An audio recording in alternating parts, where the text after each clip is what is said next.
책을 통해 정치인의 삶과 발자취를 이야기하는 시간, 오유경의 인생 책방. 오늘 함께할 주인공은요, 국민의 아주 평범한 일상을 지키기 위해서 노력하는 분입니다.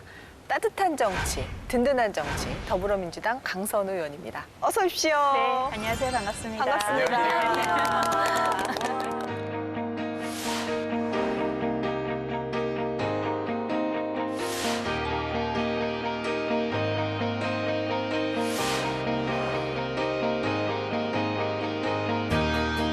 전국의 취약 유해 장애 아동이 1,295명입니다. 장애가 있는 아이를 학교에 보내지 못하는 그 부모님 마음이야말로 어떻게 말로 표현을 하겠습니까? 장애 아동 보육 책임지고 있는 복지부 역시 고민해야 할 당면 과제라고 생각을 합니다.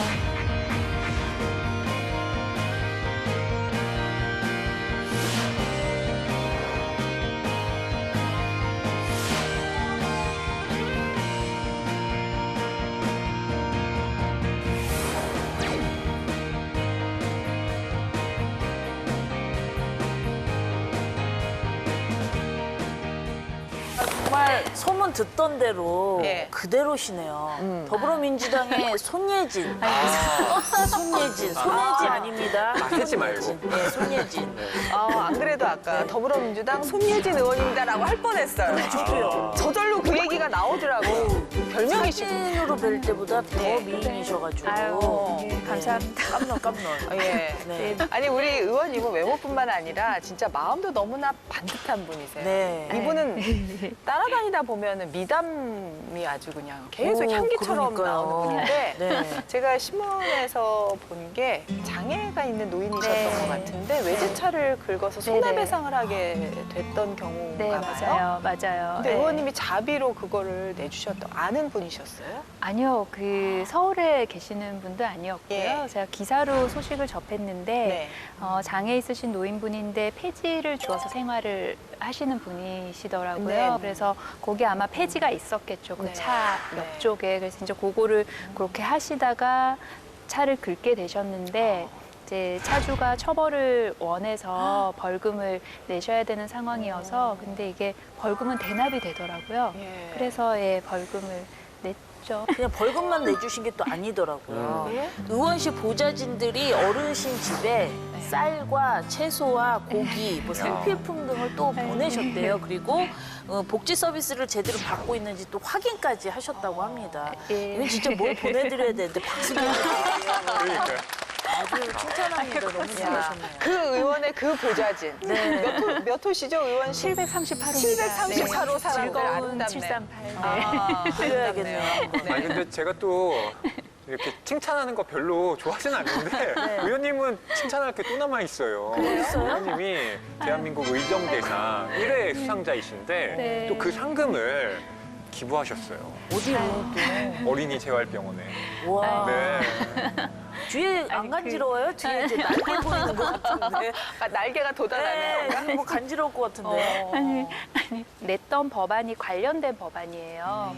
그 어린이 우리가 재활 난민이라고 부르는데 이제 본인이 사는 곳에 가까운 곳에 다닐 수 있는 재활병원이 없어서 네네. 가족이 이제 찢어지는 거예요. 그러니까 아이 데리고 부모님 중에 한 분은 오셔서 치료받고 그리고 나머지 가족들도 다른 곳에 이렇게 거주하는데 네네. 그게 권역별로 좀 있어야 된다 하는 그렇게 해서 권역별로 병원을 지었을 때 네. 운영비를 뒷받침해 줄 수 있는 그런 법안을 대표 발의를 했거든요. 그러면 이제 그 취지대로 병원의 환경 개선이나 지원을 하는 게 맞으니까요. 그래서 푸르메 재단에 어린이 재활병원에 기부를 했어요. 근데 기부하고 한 시간이 조금 지나니까 거기 이제 발달 장애인들이 모여서 야채나 아니면 과일이나 가꾸시는 농장이 있어요. 근데 그 농장에서 발달 장애인 청년들이 2주 동안 정성스럽게 가꾼 방울토마토를 보내주셔가지고 엄청 맛있게 먹었죠. 자랑하면서 진짜 네. 너무 또 기분 좋은 네네네. 행복한 방울토마토요. 네, 너무 달고 맛있더라고요. 네. 별명이 뭐 미담 제조기, 이담 자판기 아니에요, 이런 거 굉장히 아니에요. 잘 어울리시잖아요. 아니에요. 그렇죠. 예. 근데 의원님이 이렇게 선한 영향력을 많이 끼치시는데 네. 저도 이제 뭐 열심히 해서 네. 본받도록 하겠습니다. 아니, 별 말씀을요. 네, 근데 의원님 어릴 때는 어떤 네. 아이였는지 좀 궁금하거든요. 어렸을 때 얌전하고 야무지고 그랬었어요. 왜 애들 중에 그런 애들 있잖아요. 그 전날 밤에 책가방도 다 챙겨놔야 되고 필통 안에 연필 다 깎아서 네. 넣고 지우개도 앞에 까맣게 묻은 거 왜 털어내서 딱 넣고 이렇게 내복 단추도 꼭 3개 다 잠그고 그런 애들 있잖아요. 진짜요? 네, 저 그러네요. 그러네요. 야무져라. 그럼 지금도 혹시 그게 좀 남아? 약간 그런 게 남아 있기는 해요. 근데 제가 그렇게 뭐 깔끔했다 그러면은 우리 방 식구들이 들으면 비웃을 것 같은데. 봐도 깔끔해 보이세요. 네. 어떤 한 부분에 있어서는 정리하는 거 그런 게 있기는 해요. 네, 네. 자, 오늘 본격적으로 강선 의원님의 인생책에 대한 이야기를 할 텐데 네. 우리 의원님이 인생책으로 선정한 책은 요즘 네. 코로나와 함께 더 부각되고 사회적 이슈가 되고 있는 이야기입니다. 돌봄에 대한 이야기예요. 돌봄 선언, 상호 의존의 정치학이라는 책인데 네. 이게 영국의 더 케어 컬렉티브 그룹에서 만든 책인가 봐요. 예, 아까 저희가 의원님의 미담에 대해서 예. 이야기를 나눴는데 네. 실은 일관된 주제가 있죠. 그게 돌봄이라는 키워드입니다. 예, 예. 그래서 인생책을 선택하실 때도 딱 마침 맞는 책을 고르셨다라는 생각이 네, 들었는데요. 이 더 케어 컬렉티브라는 그룹은 2017년에 영국의 런던에 있는 학자들이 모여서 그러니까 돌봄에 대한 연구를 우리가 지속적으로 해보자. 그리고 이러한 우리의 메시지를 사회적으로 전파하자라는 목적으로 만들어진 거예요. 네네. 돌봄이라고 하는 건 말 그대로 상호 의존적인, 이때 상호 의존이라는 건 일방적인 도움이 아니라 나와 당신이 서로 간의 도움을 주고받는 이러한 정치의 형태를 또 만들어야 된다라는 선언을 네. 이 책에서 하고 있습니다. 네, 네. 의원님은 이게 이제 최근 책이네요, 그러니까. 네. 어떻게 이게 인생책이 되셨나요? 인간이 태어나서부터 이제 죽을 때까지 어떻게 발달하는지를 공부를 했거든요. 근데 그 중에서 제가 굉장히 좋아하는 이론이 하나 있는데 생태 체계 이론이에요. 생태 체계 이론. 네. 브룬펜브루너라는 심리학자가 만든 이론인데 네, 네. 이제 제가 예를 들면은 제가 여기에 있는 거죠. 한 명의 인간으로서 있고 네. 저를 둘러싸고 있는 이런 겹겹이 층층이 있는 거예요. 그래서 가장 가까운 겹이 이제 가족. 그 다음이 커뮤니티.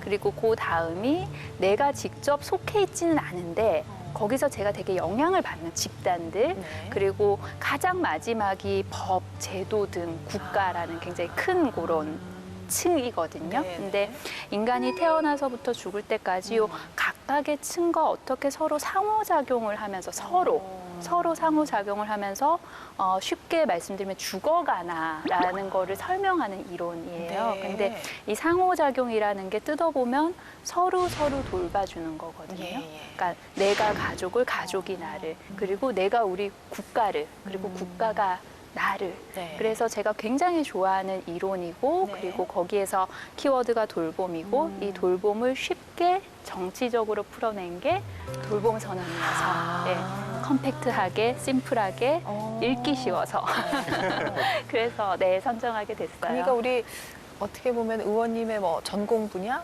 혹은 의원님의 원래 관심 분야의 내용을 잘 풀어냈다. 네. 잘했네. 이런 책이군요, 말하자면. 네, 알겠습니다. 모두를 위한 돌봄이 필요해. 첫 번째. 무관심이 돌봄 사각지대를 만든다. 요즘에 이제 그 코로나 때문에 돌봄의 네. 사각지대가 우리가 많이 맞아요. 생겨가지고 맞아요. 그게 참 안타까운 일들이 네. 많더라고요. 네.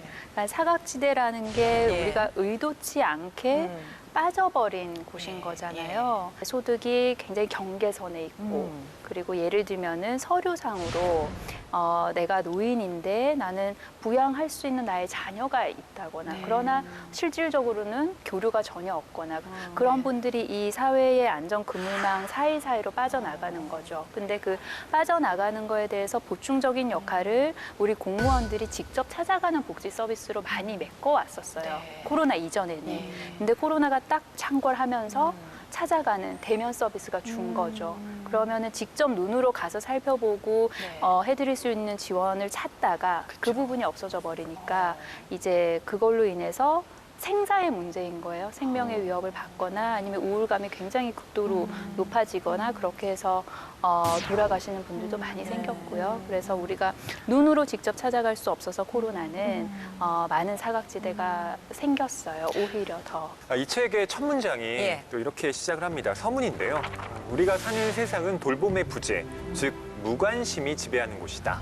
근데 이 코로나19라고 하는 것이 분명 이 사회적인 무관심이라고 하는 것이 증폭된 현상을 보여주긴 하지만 네. 이 책에서는 이미 이전부터 네. 이 책의 노인들 또 장애인들 이런 돌봄 서비스가 턱없이 취약했다라고 꼬집고 있습니다. 네.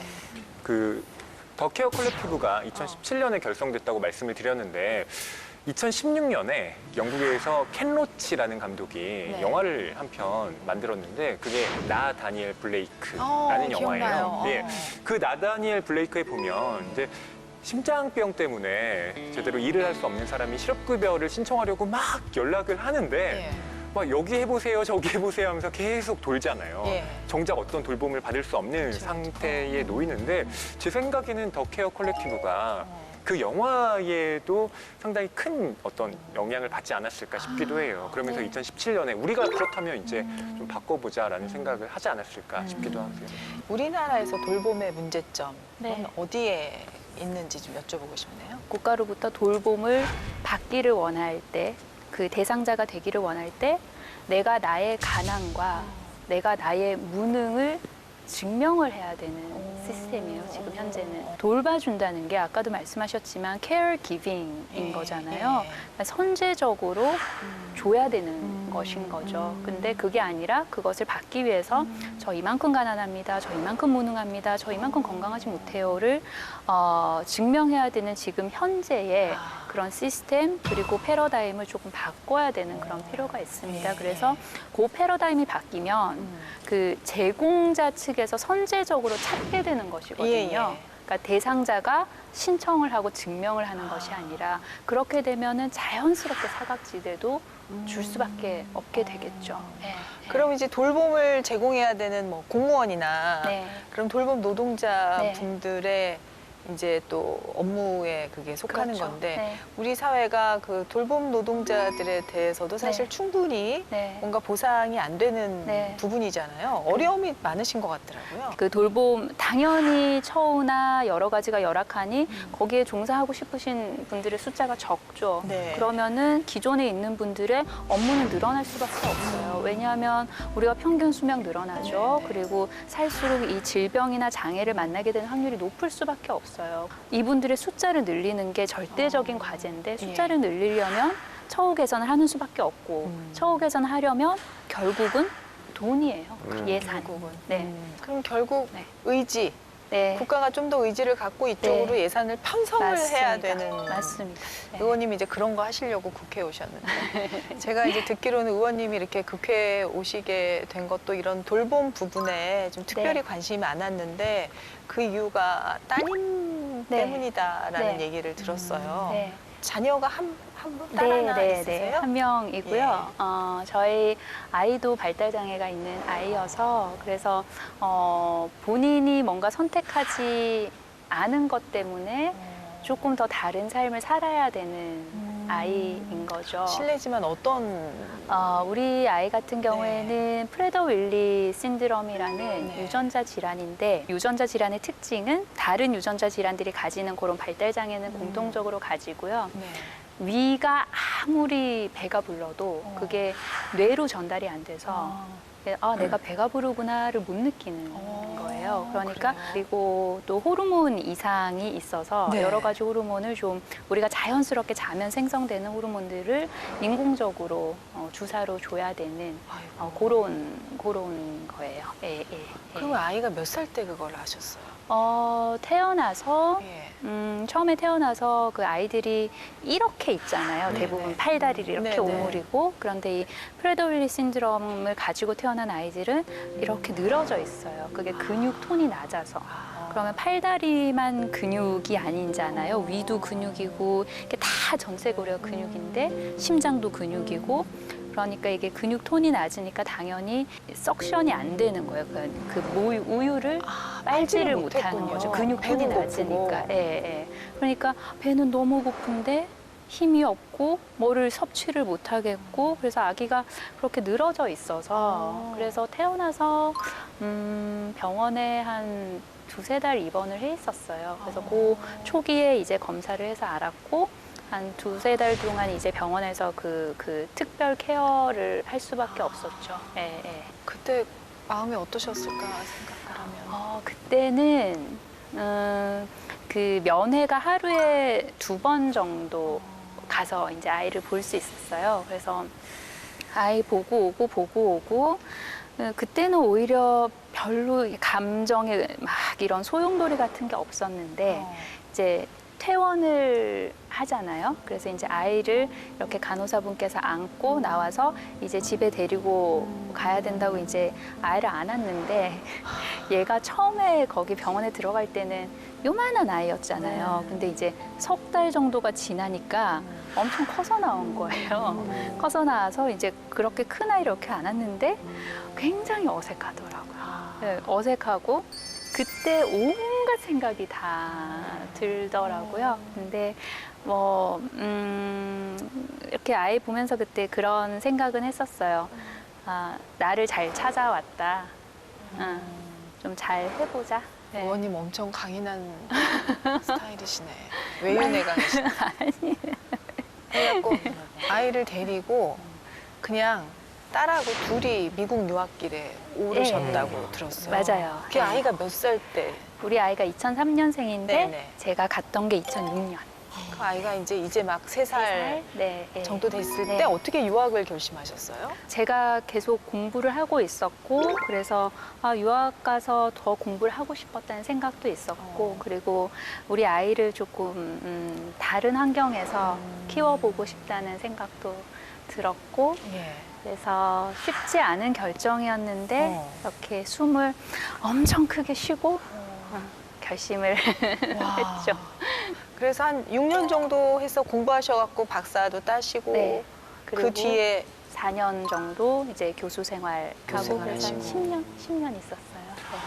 네. 이렇게 쭉 지나고 나서 생각을 해보니까 그래도 제가 공부를 마칠 수 있었고 그리고 거기에서 주립대로 잡을 얻을 수 있었고 이랬던 그 뒷 배경에는 결국은 이 지원해주는 시스템이 있더라고요. 예를 들면은 어린이집이 굉장히 일찍 열어서 늦게까지 있을 수 있고 그리고 저희 아이 같은 경우에는 외과 수술을 굉장히 많이 했어요. 거기 있는 동안에 아이고. 외과 수술을 많이 했는데 사실 수술하러 딱 병원에 가서 아이가 이제 수술하기 그 전 과정, 수술하고 그 이후 과정에는 보호자가 별로 할 일이 없어요. 네. 그렇죠. 네, 정말 할 일이 없을 정도로 이렇게 딱딱딱딱딱 돌아가고 그리고 저희 아이 같은 경우에는 이제 언어 치료, 물리 치료 그리고 작업 치료 이런 것들이 필요한 아이인데 그게 공교육에서 이루어져요. 그러니까 한마디로 애를 학교를 보내면 그냥 잊어버릴 수 있어요. 다른 아이들이 다른 수업을 할 때 얘는 한 1시간 정도 언어 치료 선생님이랑 언어 치료 받고 그리고 체육 수업할 때 물리치료 선생님이 와서 아이들이랑 같이 체육 수업하면서 얘는 물리치료도 받고 그래서 아이를 학교를 보내면 잊어버릴 수 있어요. 제가 굉장히 이것도 너무 한국에서 하고 싶다라는 생각이 들었던 게 그렇게 이제 언어치료, 물리치료 등등을 학교에서 받다가 수술하고 입원하고 그러면 이제 그게 끊길 것 같잖아요. 언어치료 받던 거. 그렇죠. 근데 선생님들이 어차피 그 시간은 얘를 위한 시간이었으니까 병원에 와서 하세요. 그리고 이제 퇴원을 해서 집에 가서 있는 시간이 있잖아요. 당장 학교로 복귀를 못하니까 통원 치료 받으면서 그러면 집으로 오세요. 얘가 원래 했던 시간에. 그래요. 예. 그런 게 너무 하고 싶은 거예요. 이런 것들을 하려면 뭘 해야 되지? 생각을 하다가 정치를 하면 법도 만들고 그리고 제도도 만들고 아 그럴 수가 있구나. 그리고 정치를 해야 이런 것들을 지속 가능하게 살필 수 있겠구나. 미국에서 네. 따님이 꽤 컸을 거 아니에요. 12년 가까이. 네, 있으시면. 지금 19살이에요. 그렇죠. 네. 엄마가 그럼 정치하러 한국 네. 간다라고 했을 때 어떻게 보면 미국이 본인 학교 다니기도 더 맞아요. 좋았을 거고 맞아요. 한데 네. 딸이 뭐라고 했을까 궁금해요. 그때 우리 아이가 10살이었나 하면 초등학생이었어요. 그래서 그때 이제 제가 아이한테 그렇게 얘기를 했어요. 엄마는 한국을 가면 엄마 선생님도 한국에 있고 엄마 친구들도 한국에 있어서 엄마는 한국을 가도 똑같아. 근데 너는 선생님도 다 여기에 예. 계시고 친구들도 다 여기에 있고 굉장히 다를 건데 엄마는 너가 가지 말라고 하면은 안 갈 거야. 그래서 엄마가 그것 때문에 지금 마음이 복잡해라고 했을 때 이 친구가 가끔씩 굉장히 복잡한 문제에 굉장히 쉬운 답을 해줄 때가 있어요. 그래요? 그래서 저는 정말 이렇게 약간 막 몸이 떨릴 정도로 고민을 해서 이야기를 했는데 얘가 아무렇지도 않게 엄마 심장 가는데 가. 정말요? 네. 이거 무슨 책 제목 아니에요? 너의 심장이 가리키는 곳으로 가라. 어디서 이거는 들어본 것 진짜, 같은데 정말로. 예. 마음이 follow your heart. 그냥 너무나 아무렇지도 않게. 너무 감사한 네. 딸의 얘기였네요. 네, 너무 쿨하고 시크하게 어머, 세상에. 이렇게 얘기를 하는데 네 너무 고맙죠. 네, 진짜 너무 고마워요. 고맙죠. 네. 자, 모두를 위한 돌봄이 필요해 두 번째 차트입니다. 보편적 돌봄 시대를 열어라. 이 보편적 돌봄이라는 게 무슨 말이에요? 네, 이 책의 41쪽부터 42쪽에 나와 있는 예. 내용인데요. 이렇게 쓰여 있습니다. 보편적 돌봄이란 어떤 형태로 나타나든 모든 돌봄이 우리의 가정에서뿐 아니라 친족에서부터 공동체, 국가, 지구 전체를 포함한 모든 영역에서 우선시 되는 것을 의미한다라고요. 예. 이 돌봄이라고 하면 대체로 여성의 영역으로 국한되어져 그렇죠. 예. 왔던 것이 사실입니다. 예. 또 그것을 돈을 주고 그냥 지불하면 그만이지 뭐 이렇게 생각해왔던 인식도 네. 사실은 있어 왔고요. 예. 근데 그것이 아니라 보편적 돌봄이라고 하는 것은 사회 구성원 전체가 그것에 신경을 써야 하고 또 책임도 같이 져야 한다라는 그런 주장을 하고 있는 것이죠. 그거는 왜 그런 건가요? 보편적 돌봄이 필요한 거는 왜 그런 건지? 이 생각을 해보시면 이 돌봄이라는 게 이게 가족 내에 머무는 문제가 아닌 거거든요. 그러니까 우리가 태어나서 죽을 때까지 정말 서로 돌봐가는 그냥 그 과정인 거예요. 예. 이 모든 삶 전체가. 예. 그러면 이게 보편적인 돌봄을 하자고 하는 건 알겠어.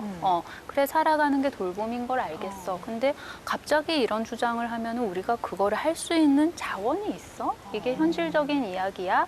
네. 라고 의문이 드실 텐데 자세히 살펴보면 어쩌면 이미 이런 공간 같은 게 제공이 다 돼 있어요.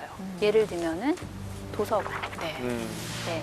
우리 모두가 가서 돌봄을 받고 그리고 돌봄을 주고 서로 상호작용을 하는 그런 공간인 거예요. 거기도 돌봄의 공간이군요. 네. 도서관도 돌봄의 공간일 예. 수 있고요. 그래서 우리가 보편적인 돌봄이 어찌 보면 이미 이루어져 있고 근데 그것을 개념화하지 않아서 그게 가능해? 라는 생각을 할 수도 있는데 예. 잘 찾아서 뭐 개념화하고 그리고 구체화하면은 우리는 그 보편적인 꼼꼼한 돌봄으로 훨씬 더 빨리 갈 수 있는 네, 환경인 거죠, 이미. 어떻게 보면은 예전에 대가족이었잖아요. 네. 대가족이면서도 마을 단위로 뭔가 문제를 해결하고 살았는데 어떨 때는 네. 야 이거 혼자 있다가 이런 문제 어떻게 해결하지 이런 문제 맞아요. 어떻게 해결하지라고 생각할 때가 네. 많은데 네. 어떻게 보면 이런 보편적 돌봄이라는 게 그런 걸 좀 부족한 부분을 현대 사회에서 네. 채워줄 수 있는 네. 그런 개념이 어떤 특별한 사람만을 위한 게 아니라 그렇죠. 우리 네. 개개인을 위해서 네. 다 필요한 거네요. 1인 가구들이 모여 예. 사는 어떤 장소를 생각해보면 공유 주방. 예. 거기도 우리가 보편적인 돌봄을 서로 할 수 있는 어찌 보면 물리적인 공간인 거예요. 네네. 그리고 A라는 집에 사시는 분 그리고 B라는 집에 사는 내가 서로 뭔가를 교환하면 우리의 시간을 그쵸, 서로 그쵸. 돌봐주는데 서로 쓰는 거죠. 그래서 이미 그런 게 많이 돼 있고 예. 우리가 그거를 구체화시켜서 지원하는 그런 일들이 남은 거죠. 사실 우리 진영 씨 같은 경우에도 어디 여행 가려 그러면 미남이 맡길 데가 없잖아요. 그렇죠. 예, 강아지. 205 아주머니께서 이제 그 종을 키우시다가 예. 이제 하늘나라를 보냈대요. 제발 자기한테 맡겨달라고 그러셔서 이것도 또 상호 보완 작용이 되는 그럼요. 거죠. 맞아요. 어떻게 보면 맞아요. 이제 그런 네. 사례부터 네. 시작해서 네. 다양한 사례가 있는 그렇죠. 건데 그래서 이 공동체 조성을 위해서 뭐 상호 지원, 네. 공공 공간, 네. 공유 자원, 네. 지역 민주주의가 필요하다 이렇게 맞아요. 얘기를 하던데 네. 앞에 세 가지는 지금 설명을 좀 해주신 네. 것 같은데 네. 지역 민주주의가 필요하다는 건 무슨 네. 뜻일까요? 예를 들어서 공공시설을 예. 지역 공동체 안으로 들여왔을 때 예. 그 시설이 무엇이든지 간에 그것이 정말 보편적이고 네네. 그리고 효율적으로 잘 지속이 되기 위해서는 그 밑바탕을 받쳐주는 어떤 관념이라 그래야 되나 개념은 네. 민주적이어야 되는 것이죠. 그렇죠. 그래야지 이게 지속 가능하게 되는 권위주의적으로 하면 것이잖아요. 안 되지. 그러니까요. 너는 얘를 도와. 네. 그럼 안 되겠네요. 그러면 안 되겠네요. 그럼 돌봄이 와가지고, 돌봄이 아니게 되죠. 나를 빨리 돌봐. 막 이렇게 되면 안 되는 거고 네네. 서로 민주주의적으로 그렇죠. 해야 된다. 이렇게 설명을 들으니까 네. 좀 이해가 되네요. 맞아요. 그 의원님들 우리나라에서도요 네. 좀 그런 움직임이 있는 것 같아요. 그 사례가 있다면서요. 예, 그 춘천시에서 네, 이제 또 맞아요. 새롭게 도입한 마을 돌봄 네. 공동 교육체인데요. 폐쇄된 학원을 좀 이용해서 네. 거기에 물리적인 공간을 마련해서 그 마을 공동체에게 일정한 지원금을 준 겁니다. 그러면서 간식이라든가 인건비 등을 좀 충당할 수 있게 네, 해줬는데요. 네. 거기에 누구나 원하는 사람들이 와서 또 머물다 갈 수 있고 또 교사들에게 우선 또 돈을 주게 되니까 네. 그분들은 경제적인 수입을 거둘 수 있고 거기에 계시는 분들은 또 마을 주민들이잖아요. 네. 그러니까 단순히 뭐 교육을 주고받는다가 아니라 정서적인 유대 관계도 함께 맺을 수 있는 거예요. 네. 그러니까 교육 공동체라는 교육 돌봄이지만 실은 그것 이상의 효과를 발휘하고 있는 거죠. 그러면 생판 모르는 사람도 아니고 그렇죠. 이제 뭐 정서적인 교류도 하면서 그리고 공짜로 하는 것도 아니고 돈도 준다는 거잖아요. 일석이조 효과겠네요. 그쵸. 왜 이 좋은 거를 이제야 하는 건지 궁금해지네요. 돈이 없으셨다죠. 돈이. 예. 그 의원님이 이제 정치를 결심하시고 미국에서 서울로 갔는데 사실 미국에서 계속 계셨으니까 네. 10몇 년을 네. 누가 의원님을 알아서 모르죠. 네. 정치에 무슨 어떻게 아는 분이 있어서 입당을 하셨나? 아니요. 어떻게 정치는 근데 아니요. 의원님은 네. 뭐 학연, 지연, 혈연 이런 거 없이 네. 인터넷으로 본인이 직접 이제 맞아요. 도전을 하셔가지고 진짜? 네. 맨 땅에 헤딩을 하셨다는 얘기를 맞아요. 들었거든요. 그래요? 어떻게, 네. 어떻게 네. 하신 거예요, 의원님? 정치는 하고 싶었고 이런 일들을 하기 네. 위해서 예. 그러면은 가장 먼저 보인 정치 일정이 2016년도 총선이었어요. 예. 근데 제가 지역구를 나갈 수는 없잖아요. 그러면은 그래 비례대표를 해봐야겠다라고 생각해서 비례대표 모집은 언제 하지? 그래서 이제 민주당 홈페이지 들어가서 계속 봤어요. 그 공고가 언제 뜨는지.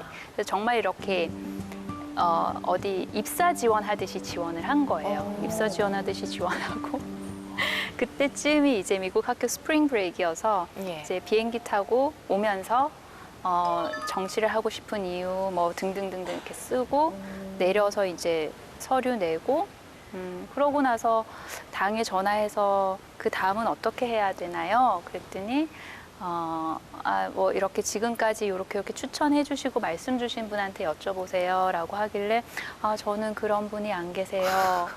되게 당황하셨겠다. 네.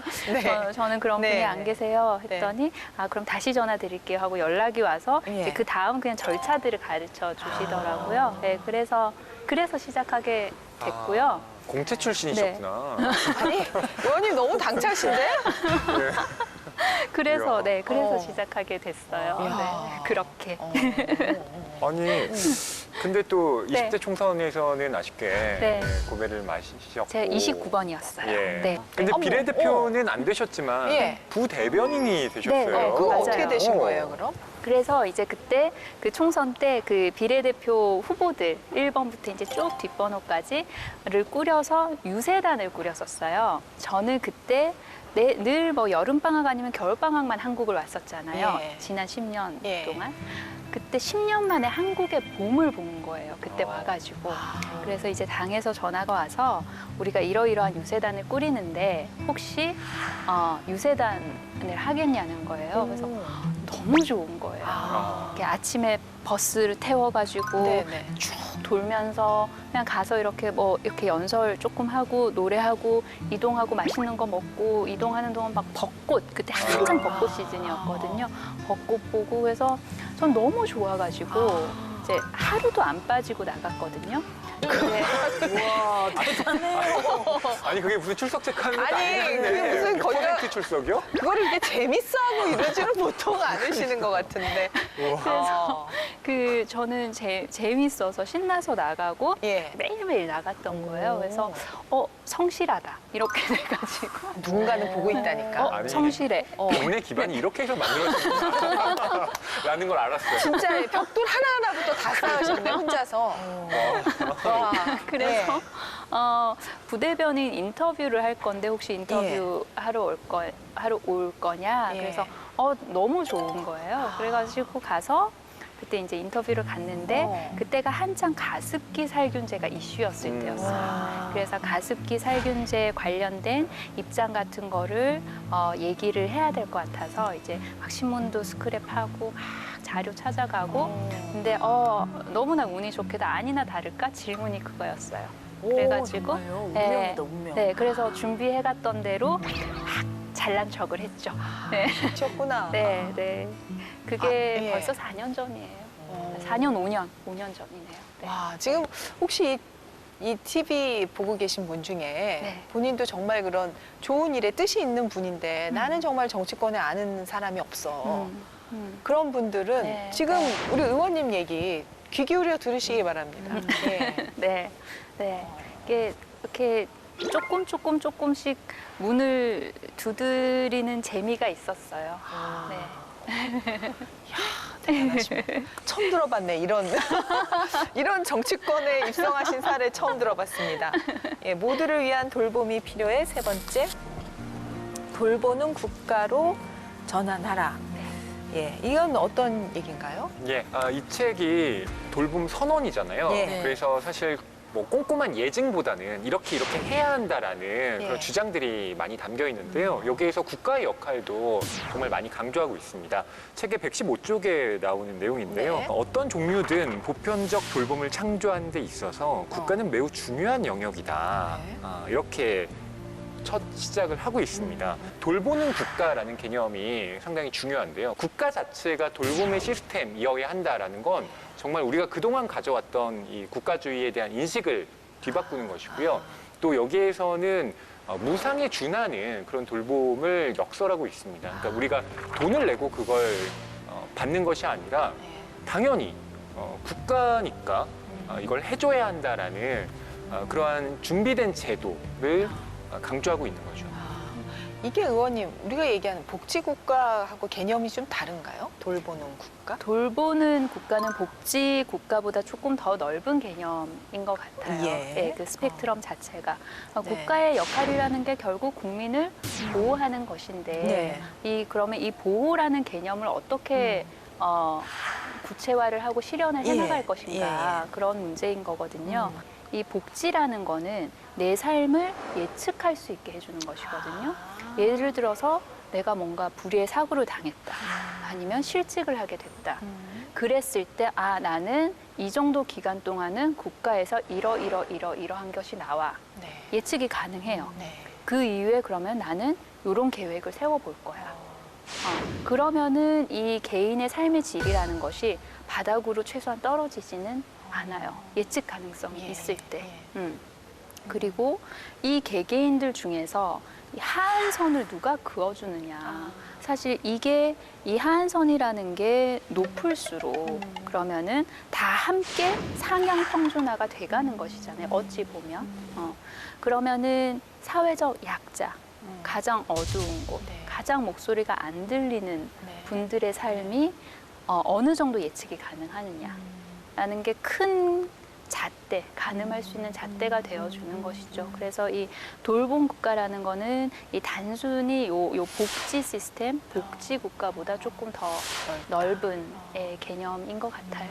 그런 면에서. 사실 오늘 얘기하면서 따로 원래 이제 우리 의원님의 의정 생활의 목표가 뭐냐라는 질문을 해야 되는데 굳이 그렇게 물어보지 않아도 의원님의 목표가 뭔지는 저희가 알 것 같아요. 네. 그 의원님은 그런 돌보는 국가 시스템을 만드는 게 네. 의정 활동의 목표신가요? 네, 네, 맞습니다. 그리고 제가 속한 상임위가 보건복지인데요. 예, 예. 저는 보건, 이렇게 나눠본다면 이 보건이라는 것도 결국은 가야 하는 방향이 저는 돌봄이라고 생각을 해요. 왜냐하면 예를 들어서 여러 가지 병원이 있어요. A, B, C, D 병원이 쭉 있는데 네. 지금은 이 의학 기술이라는 게 굉장히 발달을 해서 사실 기술적인 걸로 어느 병원을 내가 선택을 할 것이냐는 거의 비슷한 거거든요. 예, 예. 그러면 내가 어디 갔을 때 좋은 돌봄, 질이 좋은 돌봄을 받을 수 있느냐가 선택 기준이 점점 되고 있어요. 그러면 이 그렇죠. 보건의 영역도 결국은 이 돌봄으로 수렴될 것이다 라고 그렇게 저는 생각해요. 우리 네. 의원님이 등원하셔서 그 발의해서 본회의에 통과된 법안이 16개라고. 네, 맞아요. 벌써요? 네. 네. 그리고 올해 대표 발의한 법안이 80여 개 정도. 네. 그러면 다른 의원님들에 비해서 좀 많은 편 아니신가요? 양이 좀 많기는 해요. 네. 그러니까 본회의 통과, 이게 발의도 중요하지만 사실은 통과도. 통과가 예, 예. 중요한데 그 양이 조금 많은데 사실 와. 제가 발의한 법안들은 사회적 약자, 소수자 관련된 법안들이 많아서 이게 크게 이렇게 막 정쟁을 하거나 그렇죠, 이런 그렇죠. 법안들이 예. 대체적으로 아니어서 아니겠죠. 그래서 예. 아마 통과 숫자가 많을 거예요. 그 제2회 대한민국 의정 대상도 노리시는 게 아닌가 네. 싶어요. 뭐 3연패 계속 그랬어요. 어. 의원님께서는 또 뭐 그런 대한민국의 전체 보건복지의 향상을 네. 위해 힘쓰고 계시지만 네. 또 지역구 의원이기도 네. 하시잖아요. 네. 강서갑. 예, 네. 제가 강서갑 주민입니다. 진짜. 저희 유권자시군요. 좋아하셨구나. 아니 그래도 앞에서 안 밝히시고 이제 예, 뒤에서 밝히시는군요. 그래서 그 강서구에 네. 또 현안들이 많은데 맞아요. 예, 네. 어떤 일들을 또 추진하고 계신지 궁금하더라고요. 저희 강서구가 넓어요. 서울에서 두 번째로 넓어요. 그래요? 네, 그리고 옆쪽에 김포공항이 있잖아요. 그래서 우리 강서구가 고도 제한이 있어요. 그러니까 이게 왜 빌딩들 그 마천루 막 이런 빌딩들 보면은 모양도 다양하고 예쁘고 높고 예, 그렇잖아요. 예. 근데 저희 강서구는 이 고도 제한 때문에 그걸 최대한 활용해야 되니까 끝까지 이렇게 정사각으로 지을 수밖에 없어요. 많이 높이 못 지으니까. 네, 그래서 이제 근데 이 고도 제한이라는 게 처음 생긴 게 수십 년 전이거든요. 지금은 기술도 많이 그렇죠. 발전을 했고 예. 많은 것이 달라졌어요. 그래서 예. 그 규제를 좀 앞당겨서 푸는 과제가 있고요. 그다음에 우리 강서구의 서울시 도서관 분관인데요. 그러니까 도서관의 종류가 많잖아요. 네. 저희 강서에는 과학, 자연 도서관이 오기로 이제 부지가 선정이 됐어요. 근데 코로나 시대 이후에 지어지는 도서관이잖아요. 네, 네. 그러면 좀 달라야 되지 않을까? 종이책에 대한 생각, 그리고 그러면 남는 공간의 활용에 대한 생각, 그리고 아까도 말씀드렸지만 이 보편적 돌봄이 가장 쉽게 일어날 수 있는 장소가 도서관이거든요. 그러면 그런 생각들, 그리고 우리 강서 주민 여러분들께서 원하시는 것들, 그걸 어떻게 하면 이렇게 잘 섞어서 녹여낼 수 있을까? 그래서 저는 이 근사한 외국의 도서관들, 이런 네, 건축물들 네. 보면서 이렇게 가슴이 뛰어요. 여기 곧 들어올 텐데, 수명산 아래 곧 들어올 텐데. 그래서 저희 도서관 아하. 있고요. 그리고 큰 사업이 마지막으로 이제 교통. 사실 이 교통이 뭐 단순히 운전을 해서 출퇴근 시간을 줄이는 게 아니라 그 5분, 10분, 15분이 줄어들면서 내 삶의 질이잖아요. 맞아요. 네. 그 아침에 15분을 더 잘 수 있고 그렇잖아요. 저녁에 15분 일찍 들어갈 수 네, 있고 네. 그래서 그 이제 서부광역철도 다 화곡역을 지나게 될 겁니다. 그래서 그 숙제도 있고요. 네. 굉장히 살기 좋은 동네. 예, 강서 좋아요. 우리 의원님이 또 이렇게 돌봐주는 뭔가 느낌. 응? 돌봐주는 느낌 굉장히 좋을 것 같은데요. 강석으로 오십시오. 아니 진짜 오세요. 당기네요. 네, 확 당기네요. 어떻게 우리 진영 씨는 여태까지 몇 번 이사 간다고 했는데 오늘은 이사 갈 생각? 근데 일단 2년 거주가 끝나야 되거든요. 그래가지고 지금 당장은 좀 힘들 것 같고 예. 네. 가도록 노력해보겠습니다. 네, 네. 아. 두 팔 벌려 환영하겠습니다. 또 가야겠네 지금. 이사 갈 동네가 많으셔가지고 의원님들이 나오실 때마다 내가 언젠간 간다. 권진영 씨 오늘 의원님 만난 소감 어땠어요? 의원님 그냥 뵀을 때는 네. 정말 한떨기 그냥 수선화 같으시잖아요. 그러게요. 아니, 정치권에서 네. 이런 분을 네네. 수선화를 만날 줄은 몰라요. 근데 정말 너무 생각보다 강하신 분이라는 걸 느꼈어요. 네, 그 짜릿한 뭉클함을 우리 네. 국민들도 함께 느낄 수 있도록 네. 많이 도와주셨으면 네, 좋겠습니다. 최선 다하겠습니다. 허희 평론가 이 책 한 줄 평 좀 부탁드릴게요. 네, 그 아까 제가 나 다니엘 블레이크라는 영화 말씀드렸는데요. 거기 이런 대사가 나옵니다. 우리를 도와주셨죠? 저도 돕고 싶어요. 다니엘이 고용센터 가서 그 곤욕을 좀 당하고 있는 KT라는 사람을 도와주게 되는데 이 KT의 딸 데이지가 나중에 곤란해하고 있는 다니엘을 찾아와서 이런 얘기를 하는 거예요. 그러니까 내가 베푼 선행, 그러니까 누군가를 돌보았다는 그 경험이 결국 돌고 돌아서 나에게 다시 온다. 그쵸. 라고 하는 메시지가 이 책에도 담겨 있는 것 같아서 그런 대사를 인용해 봤습니다. 의원님 딸이 의원님한테 심장이 시키는 대로 가라고 그 얘기가 가장 강력한 응원이 됐을 테니까 네. 정말 서로 주고받는다는 생각이 들어요. 시청자분들께 우리 네. 정치인, 네. 정치인으로서라도 한마디 하셔야죠. 정치인 같지 않아서 더 좋아라는 말씀 듣도록 잘하겠습니다. 좋아. 아주 좋아. 아니 사실 제가 의원님한테 오늘 든 생각은 정치인 강선우라기보다는 정치인이시지만은 뭔가 우리를 돌봐주는 사람의 느낌 그런 분이 정치권에 한 분 계시다. 네. 이런 분이 굉장히 오늘 따뜻함을 주는 그런 시간이었던 것 아유, 같아요. 고맙습니다. 네. 오늘 이제 우리 돌봄 선언 그리고 앞으로의 그 돌봄 국가의 비전에 대해서 얘기를 해주셔서 너무 감사합니다. 아유, 고맙습니다. 네, 고맙습니다. 네, 감사합니다. 감사합니다. 네, 감사합니다.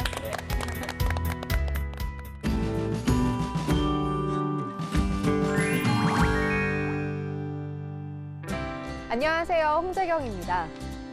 국회도서관이 추천하는 새로 나온 책과 다양한 테마 도서를 소개하는 오늘 뭐 읽지. 오늘은 각 분야 전문가의 책 리뷰를 만나보는 시간 금주의 서평과 화제가 되고 있는 문학 분야 책을 준비했는데요. 먼저 주목받고 있는 문학 분야 신간을 소개해드립니다.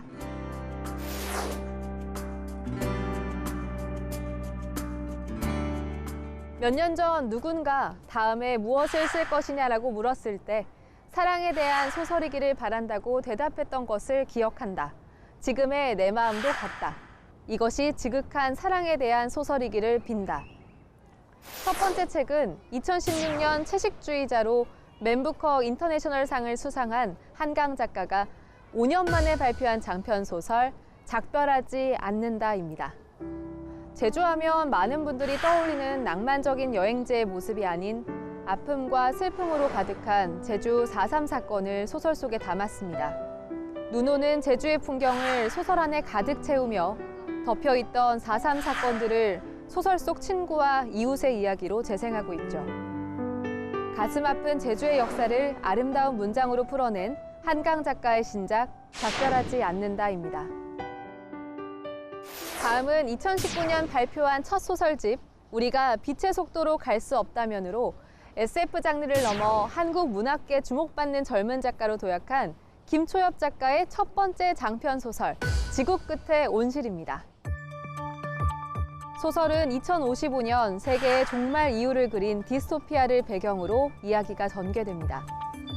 더스트라 불리는 유해먼지가 인류 대부분을 멸종시킨 2050년대와 더스트를 종식시키고 문명을 다시 일으킨 2120년대 두 시점이 교차하면서 이야기가 펼쳐집니다. 특히 혼란 속에서도 저마다의 결함을 가진 이들이 서로를 구하기 위해 공동체를 이루고 살아가는 모습을 자세히 묘사하고 있는 소설 김초엽 작가의 지구 끝의 온실입니다. 이 책들은 네가 살았을 수도 있는 모든 삶으로 들어가는 입구야. 다음은 상상력이 풍부하며 강렬한 존재감과 재능을 가진 작가로 평가되며 세계적으로 주목받고 있는 영국의 소설가 매트 헤이그의 신작 미드나잇 라이브러리입니다. 더 이상 하찮아 보이는 자신의 삶을 견딜 수 없었던 주인공 로라 시드가 죽기로 결심한 밤 11시 22분. 그가 눈을 뜬 곳은 삶과 죽음 사이의 미스터리한 공간 미드나잇 라이브러리인데요. 시간이 자정에 멈춰있는 상태에서 과거에 다른 선택을 했다면 살았을 수도 있는 또 다른 삶을 살아보며 가장 완벽한 삶을 찾아가는 내용으로 이야기가 전개됩니다. 20대에 심한 우울증을 겪으며 살아야 하는 이유에 대해 끊임없이 탐구해온 작가가 삶의 의미와 가치를 위트와 함께 전하는 소설 미드나잇 라이브러리입니다. 독서의 길잡이가 돼줄 전문가의 서평을 만나보는 시간 금주의 서평. 과연 이번 주에는 어떤 서평이 준비되어 있는지 한번 알아볼까요?